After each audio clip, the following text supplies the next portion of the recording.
하나 더 여쭤보고 싶은 거. 근데 이제 시장님 지지자들을 보면 이제 정의당을 지지하시는 분들이 아무래도 조금 더 선명하잖아요. 그런 분들 입장에서 볼 때는 이재명이라는 분이 굉장히 환호할 만한 대상으로 보는 게 맞는 것 같아요. 구통합진보당 그 지지자들. 아니 정의당. 아니 그러니까 정의당도 있고 통합진보당 지지자들은 지금 갈 데가 없잖아요. 근데 그쪽에서도 이재명 시장에 대한 지지가 압도적으로 높죠. 통합진보당을 확인할 길이 없는데? 있죠. 그래? 우린 같이 활동하는 사람도 있잖아요. 아 그래요? 네. 주도적인 사람들. 국민의당 지지자들 중에서도 그러니까 얼떨결에 국민의당 지지를 했지만 소위 안철수 씨가 마음에 안 들어서 그리고 자신의 정치적 지형과 안 맞아서 박지원 씨의 플레이가 마음에 안 들어서 그다음에 이게 민주당으로 가는 게 아니라 이재명 시장님한테 가는 경우가 많다는 거예요. 그렇습니다. 그러다 보니까 이제 인터넷에서는 정의당에다가 오히려 아니 당신들은 도대체 대권 후보가 누구냐? 왜 이재명한테 환호하는 거냐? 이게 니네 당이냐? 이런 얘기도 나오고 있고. 근데 반면에 이제 민주당의 정통적인 지지자층에서는 아직도 문재인 후보에 대한 지지가 그러니까 문재인 대표에 대한 지지가 이제 대부분이고 오히려 이제 그 와중에 이재명 시장님을 미워하는 분들이 생겨나고 있단 말이죠. 저 양반이 말하자면 내가 그렇게 지지하고 염원하고 사랑하는 문재인 후보를 흔드는 거 아니냐. 이것도 사실은 좀 일종의 딜레마기도 하고 이상하기도 하고 좀 극복해야 될 지점이기도 하고 한데. 이제 뭐 협력적 경제 관계죠. 원래 당내 관계라고 하는 게 결국 하나의 팀원이고 정치는 저는 개인 플레이가 아니라 이제는 1인 경기가 아니고 저는 팀 플레이라고 보거든요. 그건 저는 대중을 보는 시각하고 사실은 관련이 있어요. 대중을 저는 이렇게 조금 정치인보다 좀 뒤떨어지는 그냥 덩어리, 약간 모래덩어리 이렇게 보는 쪽은 유능한 지도자가 지도를 하는 거예요. 그럴 때 한 명이 지도를 하는 거죠. 끌고 가는 거니까. 근데 저는 이 정치 세력들이 이제는 집단 지성을 갖춘 이 대중들 보다는 외려 떨어진다고 봅니다. 판단력이나 종합 최종적인 결론을 내는 능력이. 정치인들이 최근에 전 세계적인 민주진영의 선거를 제대로 예측한 때가 없어요. 그런데 여기는 하나의 일정한 흐름이 있거든요. 저는 그래서 여전히 확신하는데 지금처럼 대중이 자기 집단 의식을 표출하는 시대에는 자기를 대표하는 대리인이 나보다 뛰어나서 나를 끌어주기를 바라는 게 아니라 자기들이 원하는 바를 잘 서포트하길 바라거든요. 그러니까 요구되는 리더십의 유형이 지도형이 아니라 서포터라는 거예요. 서번트 리더십을 요즘은 대중들은 요구한다고 봅니다. 그러니까 자기 대중들 입장에서는 자기들 의사를 잘 충직하게 반영해 줄 사람을 원하는 것 같아요. 그러면 그 충직하게 대중의 뜻을 잘 반영할 사람들을 혼자는 할 수 없는 일이니까 역할을 나눠가지고 잘 바치는 게 전 정치의 이제 역할이 되었다고 봅니다. 그래서 이번 뭐 대선이든 정당 정치든 팀 플레이가 진짜로 중요하고 역할을 나눠야죠. 역할을 나눠서 전체 역량을 키우고 그걸 통해서 세력을 교체하는 게 중요한 일이라고 보는 거예요. 그래서 당내에서 그 얘기도 뭐 얼마 전에 그 무슨 뭐 반문연대를 뭐 했느니 그래서 제가 정치적 타격을 좀 많이 받았어요. 진짜 그런 사람 돼버렸거든요. 근데 보시면 알지만 저는 그 이전에도 그렇고 지금 그 후에도 그렇고 여전히 좀 팀 플레이가 중요하다고 하는 거고 그날은 이제 김현정 뉴스소 그 김현정 앵커가 뭐 기사를 하나 만들어야 될 필요가 있는데 집요하게 계속 그 질문을 한 거예요. 근데 그때 제 답도 문재인 후보는 5골씩 넣는 우수한 공격수다. 그런데 수비수들이 골키퍼가 공 잘 못 막아가지고 7골 먹으면 지는 거다. 그러니까 전체 팀원들의 역량을 강화해야 된다. 그리고 박신양하고도 만났고 안지사님도 만날 거고 또 뭐 예를 들면 문재인 김부겸 의원하고도 만날 거다. 그랬더니 그 문은 어떻게 하냐. 아 거기 엄청나게 세지 않냐. 그러나 결론적으로는 팀으로 같이 가야 된다라고 얘기했는데 그 뒷부분을 딱 잘라버린 거예요. 그건 읽어보시면 알지만 전문을. 근데 이거를 이제 그 중에 일부 그러니까 마이너 그룹들의 역량을 강화해야 된다. 이거를 역량을 강화해서 그 메이저를 꺾어야 된다. 이걸로까지 이제 해석을 해버린 거죠. 언론은 갈등을 조장해야 재밌으니까. 물론. 근데 이제 그 얘기를 좀 매듭을 짓자면 이렇게 받아들여도 되겠어요? 제가 미국에 저희가 지난주에 이제 교민들 초청으로 다녀왔는데 미국 계신 분들도 똑같은 얘기예요. 그러니까 이제 저렇게 싸우게 되면 예전에 또 죽 서서 개 주는 꼴 되는 거 아니냐는 걱정을 하시는데 제가 그때 그렇게 답변을 드렸거든요. 과거에 김대중 김영삼 시절이나 그다음에 문재인 안철수 시절에 가까운 이거는 보면은 경쟁만 하지 사실은 협력할 수 없는 관계였던 것이다. 그렇지만 내가 보기에 적어도 문재인, 이재명, 안희정, 박원순은 경쟁을 하면서 협력해가는 관계일 거라고 나는 확신한다. 네. 그렇게 답변을 드렸었는데 그럼요. 그거는 정답인 겁니까? 그날도 그렇게 네. 얘기한 거예요. 네. 경쟁적 협력, 협력적 경쟁을 해야 된다라고 그 명확하게 얘기한 거예요. 네. 얘기인데 이제 이거를 반문연대를 거부한다 이래버리니까 제가 반문연대 한 사람이 돼버린 거예요. 근데 이제 시장님이 어쨌거나 지금 보면은 이제 반기문도 떨어뜨리고 2등이 되실 정도로 이제 떠오르다 보니까 일종의 이제 그 검증 내지는 음해가 이제 시작된 것 같아요. 말 조심해야 되는데 네. 옛날 생각하고 했다가 당한 거죠. 그러니까 이제 잠깐 말씀드렸지만 뭐 가천대 얘기 무슨 석사 논문이 표절이네 어쩌네 또 나오더니 이제 예전부터 있었던 뭐 음주운전 전과가 있다. 뭐 음주운전 한 건 사실이니까 그건 뭐 깔끔하게 잘못했다고 인정하죠. 또 이렇게 형수님 아무리 그래도 형수한테 이렇게 쌍욕을 할 수 있느냐 뭐 이런 얘기들이 나오고 집안에서 이제 뭐 또 이런저런 얘기들이 나오고 형님 조카가 뭐 글을 써가지고 뭐 계속 써갖고 올리다. 끝까지 뭐 어떻게 하겠다라는 식의 나오고 이제 이런 것들이 여러 가지 얘기들이 나오고 있는데 어떻게 설명하실 수 있어요? 그런 것들도 사실은 이제 뭐 제가 대응을 잘 못한 측면도 있고. 네. 근데 형님 부부 문제는 이게 원래 권력을 가진 사람들의 친인척이 가지는 근본적인 문제가 있습니다. 그 존재 자체가 권력이거든요. 박탈감이에요, 그분들은 그러면? 박탈감뿐만 아니라 이익을 얻고 싶죠. 그리고 저 역대의 대통령들만 봐도 친인척 측근 때문에 고생 안 한 사람이 없습니다. 대통령들이. 그 아닌 여기가 없어요. 왜냐하면 존재 자체가 권력이고 그걸 가지고 혜택을 보거나 뭔가 누리고 싶은 사람이 실제 있거든요. 네. 근데 주변에서 가만 안 놔둬요. 성남시장 권력이 그렇게 대단해서 그분들은 그렇게 된 거예요. 우리 7남매 중에서 다른 형제들은 뭐 청소 노동자, 뭐 환경미화원, 뭐 건설 노가다, 요양보호사, 뭐 이런 거 하면서도 전혀 이런 거 욕심을 안 내는데 딱 그 형님. 제일 잘 되신 형님이잖아요, 그분이. 그렇죠. 제가 또 제 장학금으로 공부하게 돼서 대학 도와드렸다면서요. 그런데 이 형님이 원래 이제 한 번 했어요. 김병양 시장 때 인수위원 하면서 수정 청소년 수련관에 특혜를 받아가 시끄럽게 한참 난리 난 일이 있습니다. 그런 전력이 있는 데다가 제가 취임한 후에 공무원들한테 직접 전화로 지시하고. 아, 형님이? 네. 그래서 제가 공무원들한테 전화 못 받도록 지시할 정도로 심했죠. 이게 이제 막히니까 공무원 본인이 직접 백화점 단속도 하시고. 그래가지고 그 여직원들을 폭행해가지고 입원하고 막 그런 일도 있었죠. 시장 형이니까 단속을 하는 거예요. 그래서 그런 일도 있었는데다가 이걸 제가 뭐 예를 들면 인사청탁 공무원들한테 비서실장한테 누구 승진시켜라 누구 뭐 해라 이런 거 하고 감사관한테는 뭐 대학 교수 자리 요구하고 이러니까 관내대학 이게 이제 대학 교수 자리 마련해 달라고. 근데 그걸 다 차단했죠. 제가 형님이 생활이 어려우세요? 아니 전혀 안 그렇죠. 그러니까 황당하죠. 회계사예요, 회계사. 그걸 알고 있습니다. 네. 근데 뭐 회계사다 망하셨나 혹시? 전혀 아닌데. 그냥 제가 이걸 다 차단했죠. 이런 길 못. 그러니까 원래는 형님하고 가까운 사이였는데 시장 되시고 나서 그렇게 된 거예요? 고전에도 사이가 안 좋았죠. 어머니하고 돈 때문에 싸웠거든 또. 어머니 가지고 있는 돈 5천만 원. 그거 뭐 빌려달라고 그러다 어머니가 또 안 줬어요. 왜냐하면 좀 그 자리 그랬어. 그러니까 그때부터 은인을 끊어버렸죠. 근데 이게 저는 이게 사고가 날 가능성이 매우 높기 때문에 자꾸 뭔가를 요구를 하니까 사고 나게 되죠. 필연적으로. 그걸 아주 잔인하게 차단한 거죠. 차단을 했는데 어머니가 유일한 통로에 저한테 연결할 수 있는.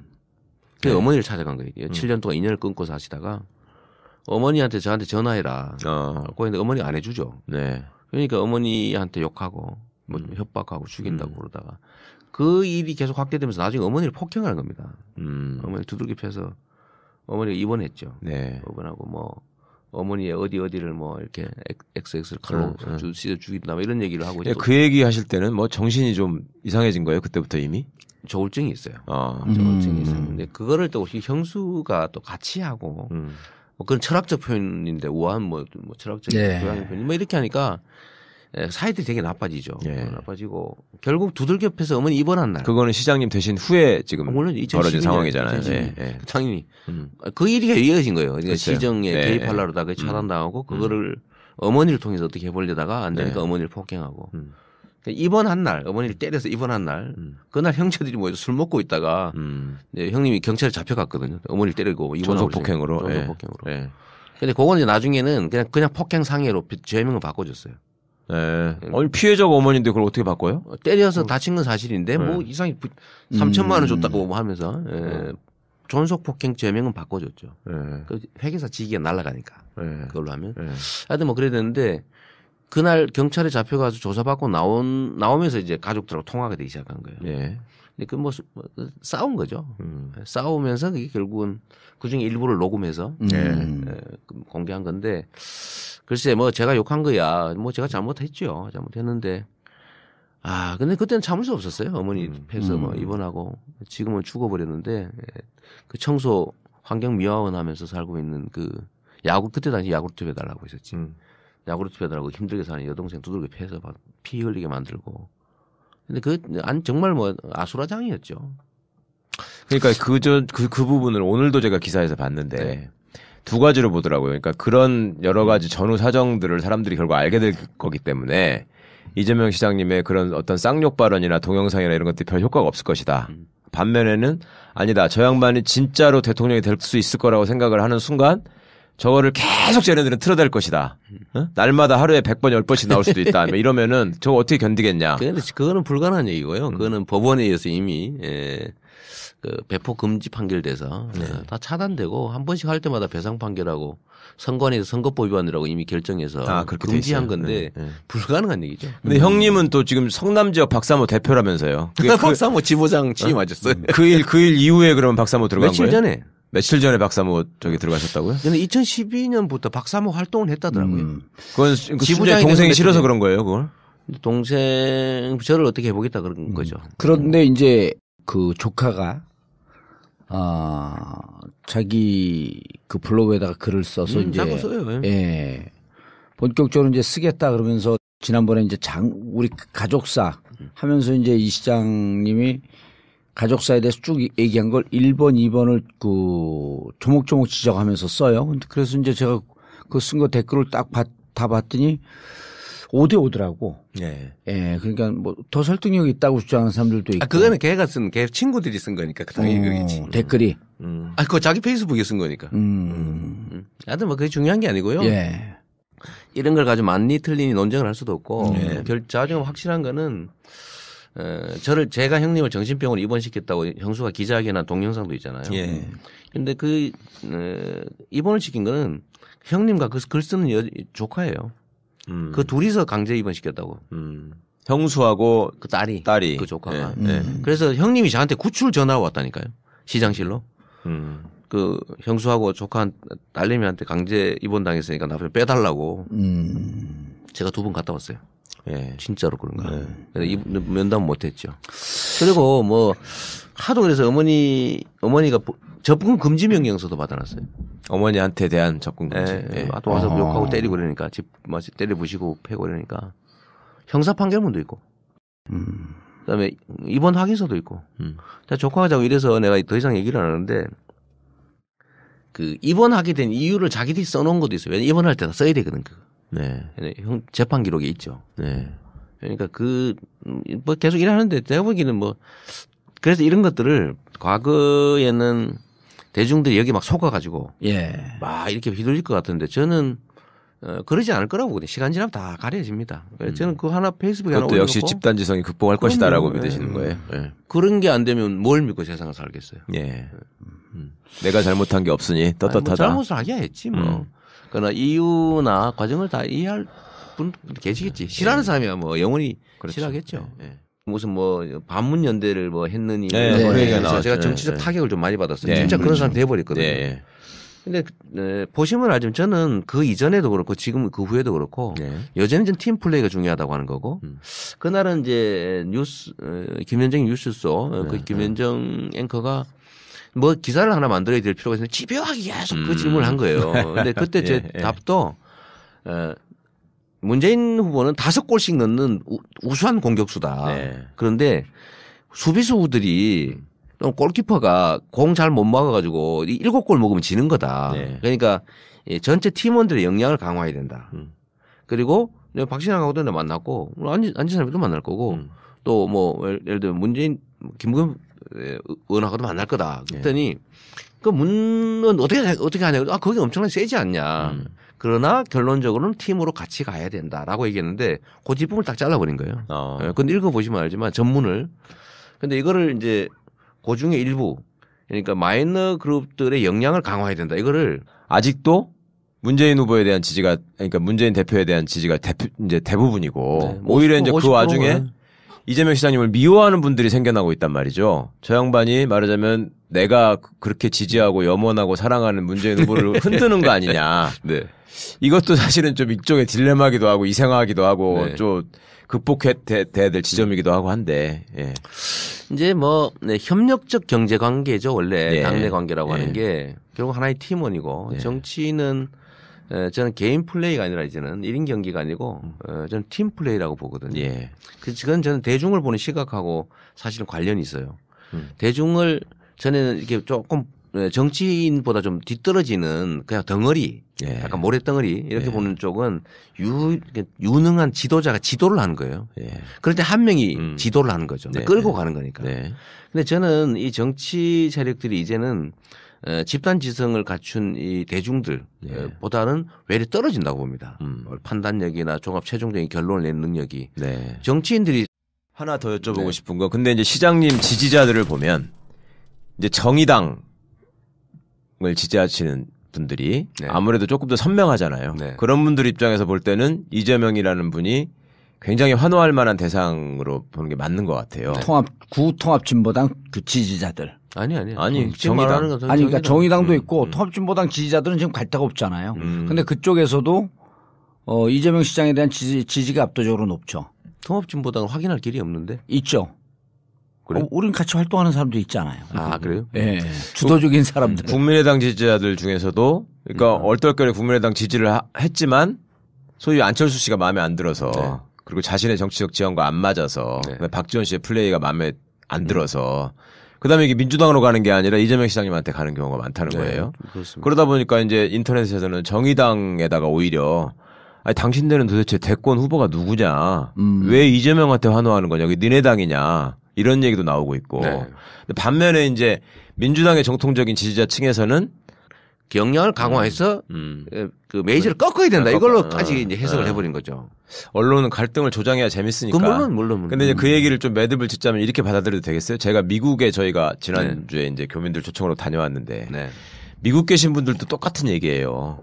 싸우지 그러니까 이제 저렇게 싸우게 되면 예전에 또 죽 서서 개 주는 꼴 되는 거 아니냐는 걱정을 하시는데 제가 그때 그렇게 답변을 드렸거든요.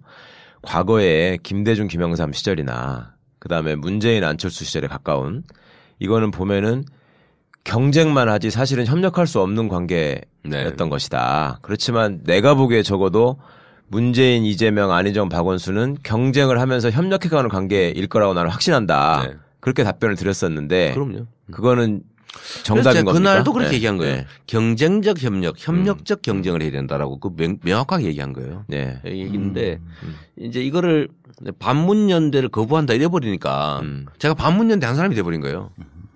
근데 네, 이제 네, 시장님이 어쨌거나 지금 보면은 이제 반기문도 떨어뜨리고 2등이 되실 정도로 이제 최근에 전 세계적인 민주진영의 선거를 제대로 예측한 때가 없어요. 네. 그런데 여기는 하나의 일정한 흐름이 있거든요. 예. 저는 그래서 여전히 확신하는데 지금처럼 대중이 자기 집단 의식을 표출하는 시대에는 자기를 대표하는 대리인이 나보다 뛰어나서 나를 끌어주길 바라는 게 아니라 자기들이 원하는 바를 잘 서포트하길 바라거든요. 네. 그러니까 요구되는 리더십의 유형이 지도형이 아니라 서포터라는 거예요. 서번트 리더십을 요즘은 대중들은 요구한다고 봅니다. 예. 그러니까 대중들 입장에서는 자기들 의사를 잘 충직하게 반영해 줄 사람을 원하는 것 같아요. 그러면 그 충직하게 대중의 뜻을 잘 반영할 사람들을 혼자는 할 수 없는 일이니까 역할을 나눠가지고 잘 바치는 게 전 정치의 이제 역할이 되었다고 봅니다. 그래서 이번 뭐 대선이든 정당 정치든 팀 플레이가 진짜로 중요하고 예. 역할을 나눠야죠. 역할을 나눠서 전체 역량을 키우고 그걸 통해서 세력을 교체하는 게 중요한 일이라고 보는 거예요. 그래서 당내에서 그 얘기도 뭐 얼마 전에